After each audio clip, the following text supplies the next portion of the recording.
ஓம் சரவண பவ. வேலும் மயிலும் சேவலும் துணை. என் பிள்ளையே,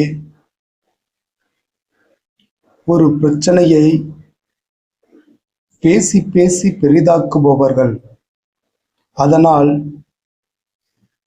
எந்த நன்மையும் அடையப் போவதில்லை. ஆனாலும் கர்ம வினையை தீர்க்க சிலர் இணைந்து இருப்பவர்கள் சில நாட்கள் நன்றாக இருப்பார்கள். கெட்ட நேரங்களில்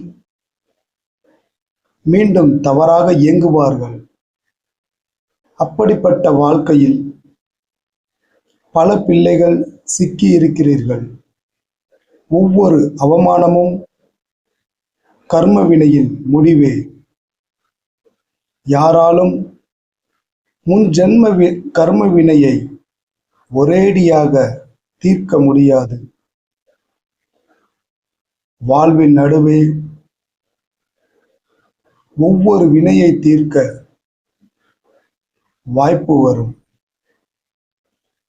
அப்போது நிதானத்தோடு நடந்து கொள்பவர்கள் வினையை தீர்த்து வருகிறார்கள். எனவே பிள்ளைகளே, பொறுத்து போவதால் ஏற்படும் மறைமுக நன்மையை உணர்ந்து பொறுத்து செல்லுங்கள். முருகன் அருளால் என் மனம்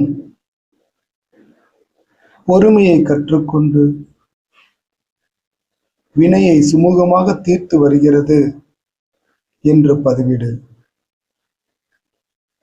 தீரும் வினைகள் நன்மையை தந்து செல்லும்.